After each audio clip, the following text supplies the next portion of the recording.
ओम शांति। 29 जुलाई 2025। बाबा के महावाक्य। मीठे बच्चे, इस शरीर की वैल्यू तब है जब इसमें आत्मा प्रवेश करे, लेकिन सजावट शरीर की होती, आत्मा की नहीं। प्रश्न: तुम बच्चों का फर्ज क्या है? तुम्हें कौन सी सेवा करनी है? उत्तर: तुम्हारा फर्ज है अपने हमजिन्स को नर से नारायण, नारी से लक्ष्मी बनने की युक्ति बताना। तुम्हें अब भारत की सच्ची रूहानी सेवा करनी है। तुम्हें ज्ञान का तीसरा नेत्र मिला है, तो तुम्हारी बुद्धि और चलन बड़ी रिफाइन होनी चाहिए। किसी में मोह जरा भी ना हो। गीत। नयनहीन को राह दिखाओ। ओम शांति। डबल शांति। तुम बच्चों को रेस्पॉन्ड करना चाहिए। ओम शांति। हमारा स्वधर्म है शांति। तुम अभी शांति के लिए थोड़े ही कहाँ जाएंगे। मनुष्य मन की शांति के लिए साधु संतों के पास भी जाते हैं ना। अब मन बुद्धि तो हैं आत्मा के ऑर्गन्स।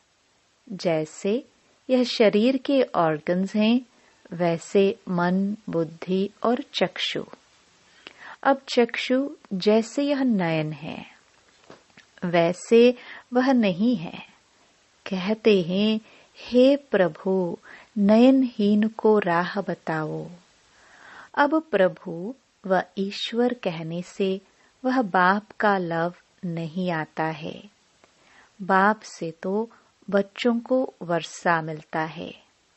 यहाँ तो तुम बाप के सामने बैठे हो, पढ़ते भी हो।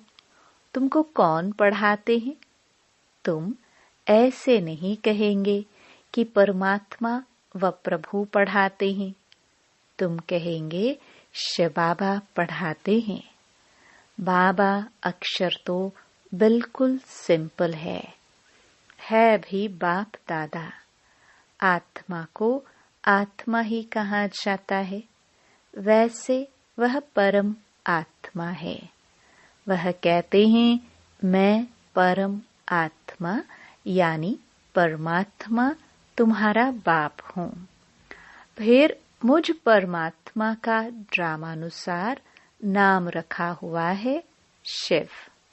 ड्रामा में सबका नाम भी चाहिए ना। शिव का मंदिर भी है।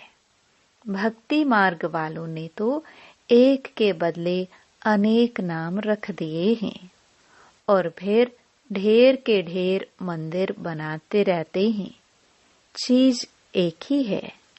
सोमनाथ का मंदिर कितना बड़ा है, कितना सजाते हैं। महलों आदि की भी कितनी सजावट रखते हैं। आत्मा की तो कोई सजावट नहीं है, वैसे परम आत्मा की भी सजावट नहीं है। वह तो बिंदी है। बाकी जो भी सजावट है वह शरीर की है। बाप कहते हैं, ना हमारी सजावट है, ना आत्माओं की सजावट है। आत्मा है ही बिंदी।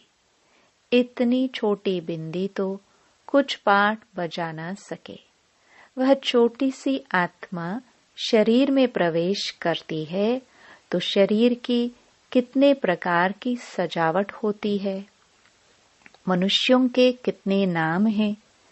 किंग क्वीन की सजावट कैसे होती है। आत्मा तो सिंपल बिंदी है। अभी तुम बच्चों ने ये भी समझा है, आत्मा ही ज्ञान धारण करती है। बाप कहते हैं, मेरे में भी ज्ञान है ना। शरीर में थोड़े ज्ञान होता है, मुझ आत्मा में ज्ञान है।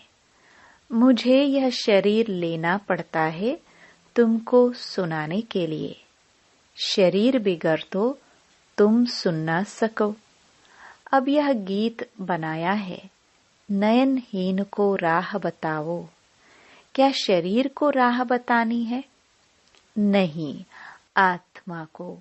आत्मा ही पुकारती है। शरीर को तो 2 नेत्र हैं, 3 तो हो ना सके। तीसरे नेत्र का यहाँ मस्तक में तिलक भी देते हैं। कोई सिर्फ बिंदी मुआफिक देते हैं, कोई लकीर निकालते हैं। बिंदी तो है आत्मा, बाकी ज्ञान का तीसरा नेत्र मिलता है। आत्मा को पहले यह ज्ञान का तीसरा नेत्र नहीं था। कोई भी मनुष्य मात्र को यह ज्ञान नहीं है, इसलिए ज्ञान नेत्रहीन कहा जाता है। बाकी यह आंखें तो सबको हैं। सारी दुनिया में कोई को यह तीसरा नेत्र नहीं है। तुम हो सर्वोत्तम ब्राह्मण कुल के। तुम जानते हो भक्ति मार्ग और ज्ञान मार्ग में कितना फर्क है। तुम रचता और रचना के आदि मध्य अंत को जानकर चक्रवर्ती राजा बनते हो। जैसे ICS वाले भी बहुत ऊंच पद पाते हैं, परंतु यहाँ कोई पढ़ाई से MP आदि नहीं बनते हैं। यहाँ तो चुनाव होते हैं, वोट्स पर MP आदि बनते हैं। अभी तुम आत्माओं को बाप की श्रीमत मिलती है, और कोई भी ऐसे नहीं कहेंगे कि हम आत्मा को मत देते हैं। वह तो सब हैं देह अभिमानी। बाप ही आकर देही अभिमानी बनना सिखलाते हैं। सब हैं देह अभिमानी। मनुष्य शरीर का कितना भपका रखते हैं। यहाँ तो बाप आत्माओं को ही देखते हैं। शरीर तो विनाशी, वर्थ नॉट अ पेनी है। जानवरों की तो फिर भी खाल आदि बिकती है। मनुष्यों का शरीर तो कोई काम में नहीं आता। अब बाप आकर वर्थ पाउंड बनाते हैं। तुम बच्चे जानते हो कि अभी हम सो देवता बन रहे हैं, तो यह नशा छड़ा रहना चाहिए। परंतु यह नशा भी नंबरवार पुरुषार्थ अनुसार रहता है। धन का भी नशा होता है ना। अभी तुम बच्चे बहुत धनवान बनते हो। तुम्हारी बहुत कमाई हो रही है। तुम्हारी महिमा भी अनेक प्रकार की है। तुम फूलों का बगीचा बनाते हो। सत्युग को कहा जाता है गार्डन ऑफ फ्लावर्स। इसका सैपलिंग अब लगता है। यह भी किसको पता नहीं। तुमको बाप समझाते हैं, बुलाते भी हैं, हे बागवान आओ। उनको माली नहीं कहेंगे। माली तुम बच्चे हो जो सेंटर संभालते हो। माली अनेक प्रकार के होते हैं, बागवान एक ही है। मुगल गार्डन में माली को पगार भी इतना बड़ा मिलता होगा ना। बगीचा ऐसा सुंदर बनाते हैं जो सब देखने आते हैं। मुगल लोग बहुत शौकीन होते थे। उनकी स्त्री मरी तो ताजमहल बनाया। उनका नाम चला आता है। कितने अच्छे अच्छे यादगार बनाए हैं। तो बाप समझाते हैं मनुष्य की कितनी महिमा होती है। मनुष्य तो मनुष्य ही हैं। लड़ाई में ढेर के ढेर मनुष्य मरते हैं। फिर क्या करते हैं? गासलेट पेट्रोल डाल खलास कर देते हैं। कोई तो ऐसे ही पड़े रहते हैं। दफन थोड़े ही करते हैं। कुछ भी मान नहीं। तो अब तुम बच्चों को कितना नारायणी नशा चढ़ना चाहिए। यह है विश्व के मालिक पने का नशा। सत्य नारायण की कथा है तो जरूर नारायण ही बनेंगे। आत्मा को ज्ञान का तीसरा नेत्र मिलता है। देने वाला है बाप। तीजरी की कथा भी है। इन सब का अर्थ बाप बैठ समझाते हैं। कथा सुनाने वाले कुछ भी नहीं जानते। अमर कथा भी सुनाते हैं। अब अमरनाथ पर कहाँ दूर दूर जाते हैं। बाप तो यहाँ आकर सुनाते हैं। ऊपर तो सुनाते नहीं है। वहाँ थोड़ी पार्वती को बैठ अमर कथा सुनाई। यह कथाएं आदि जो बनाई है यह भी ड्रामा में नोंद है। फिर भी होगा। बाप बैठ तुम बच्चों को भक्ति और ज्ञान का कॉन्ट्रास्ट बताते हैं। अभी तुमको ज्ञान का तीसरा नेत्र मिला है। कहते हैं ना, हे प्रभु अंधों को राह बताओ। भक्ति मार्ग में पुकारते हैं। बाप आकर तीसरा नेत्र देते हैं, जिसका कोई को पता नहीं है सिवाय तुम्हारे। ज्ञान का तीसरा नेत्र नहीं है तो कहेंगे चूंचा, धुंधकारी। आंखें भी कोई की कैसी होती है ना। कोई की बहुत शोभावान आंखें होती हैं। फिर उस पर इनाम भी मिलता है। फिर नाम रखते हैं मिस इंडिया, मिस फलानी। तुम बच्चों को अब बाप क्या से क्या बनाते हैं। वहाँ तो नेचुरल ब्यूटी रहती है। श्री कृष्ण की इतनी महिमा क्यों है? क्योंकि सबसे जास्ती ब्यूटीफुल बनते हैं। नंबर 1 में कर्मातीत अवस्था को पाते हैं। इसलिए नंबर 1 में गायन है। यह भी बाप बैठ समझाते हैं। बाप बार बार कहते हैं, बच्चे मन मना भव। हे आत्माएं, अपने बाप को याद करो। बच्चों में भी नंबरवार तो है ना। लौकिक बाप को भी समझो। 5 बच्चे हैं।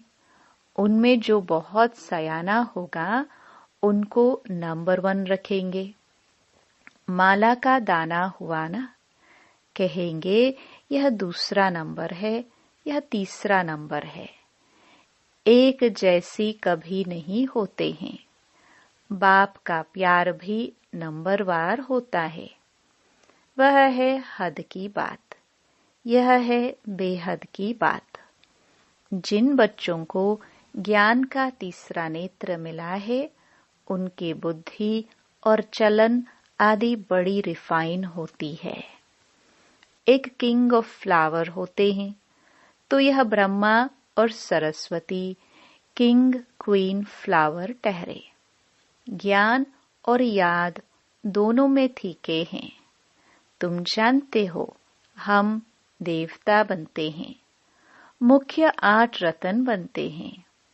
पहले पहले है फूल, फिर युगल दाना, ब्रह्मा सरस्वती, माला सिमरते हैं ना। वास्तव में तुम्हारा पूजन नहीं है, सिमरन है।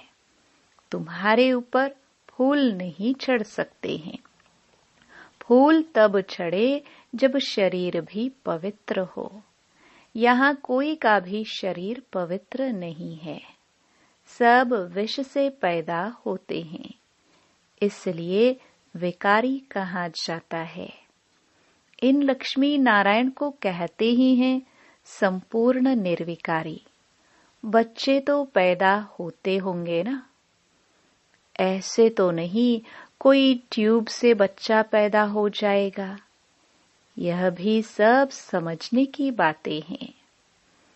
तुम बच्चों को यहाँ 7 रोज भट्ठी में बिठाया जाता है। भट्ठी में ईंटें कोई तो पूरी पक जाती है, कोई कच्ची रह जाती है। भट्ठी का मिसाल देते हैं। अब ईंट की भट्टी का थोड़े ही शास्त्रों में वर्णन हो सकता है। फिर उसमें बिल्ली की भी बात है। गुल बकावली की कहानी में भी बिल्ली का नाम दिखाया है। दीवे दीपक को बुझा देती थी। तुम्हारा भी यह हाल होता है ना? माया बिल्ली विघ्न डाल देती है, तुम्हारी अवस्था को ही गिरा देती है। देह अभिमान है पहला नंबर, फिर और विकार आते हैं। मोह भी बहुत होता है। बच्ची कहे, मैं भारत को स्वर्ग बनाने की रूहानी सेवा करूंगी। मोहवश माँ बाप कहते, हम अलाउ नहीं करेंगे। यह भी कितना मोह है।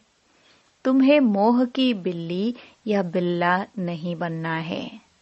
तुम्हारी एम ऑब्जेक्ट ही यह है।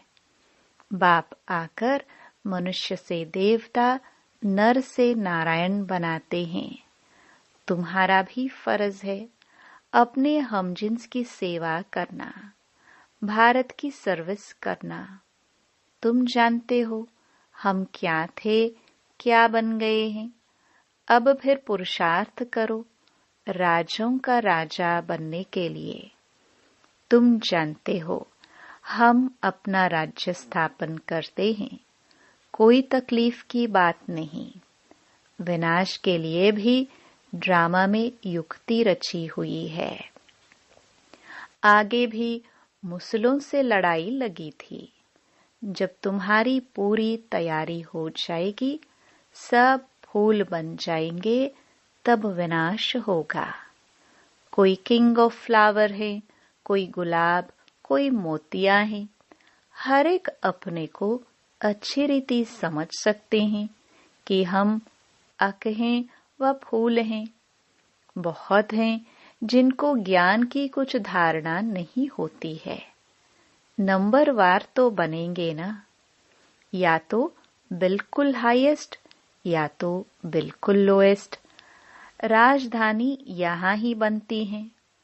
शास्त्रों में भी दिखाया है, पांडव गल मरे, फिर क्या हुआ कुछ भी पता नहीं। कथाएं तो बहुत बनाई हैं, ऐसी कोई बात है नहीं। अभी तुम बच्चे कितने स्वच्छ बुद्धि बनते हो। बाबा तुमको बहुत पुकार से समझाते रहते हैं, कितना सहज है। सिर्फ बाप को और वर्षे को याद करना है। बाप कहते हैं, मैं ही पतित पावन हूँ। तुम्हारी आत्मा और शरीर दोनों पतित हैं, अब पावन बनना है। आत्मा पवित्र बनती है तो शरीर भी पवित्र बनता है। अभी तुमको बहुत मेहनत करनी है। बाप कहते हैं, बच्चे बहुत कमजोर हैं, याद भूल जाती है। बाबा खुद अपना अनुभव बताते हैं। भोजन पर याद करता हूँ।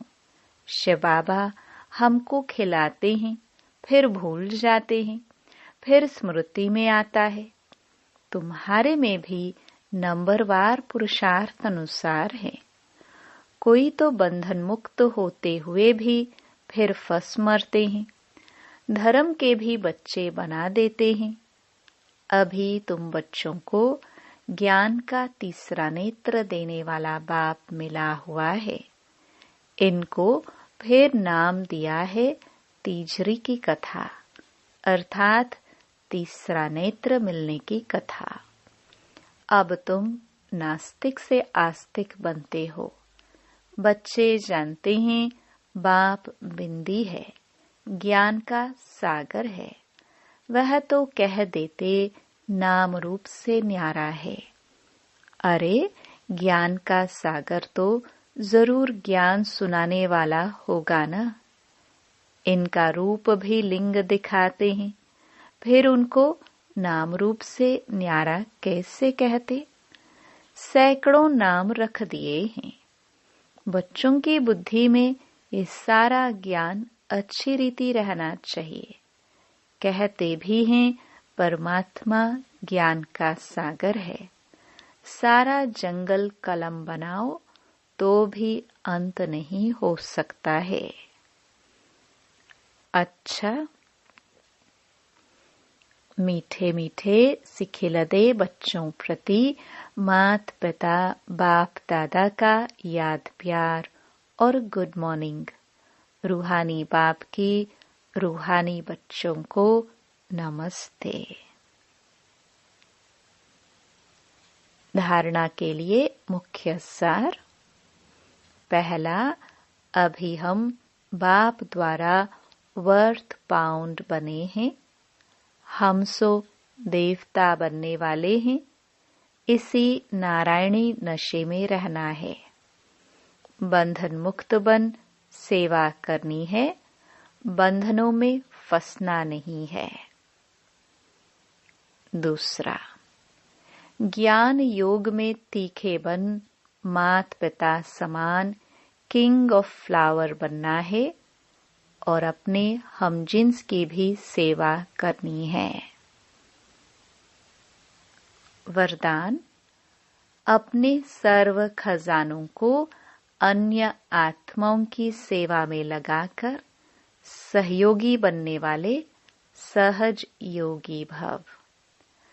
सहज योगी बनने का साधन है सदा अपने को संकल्प द्वारा, वाणी द्वारा और हर कार्य द्वारा विश्व की सर्व आत्माओं के प्रति सेवाधारी समझ सेवा में ही सब कुछ लगाना।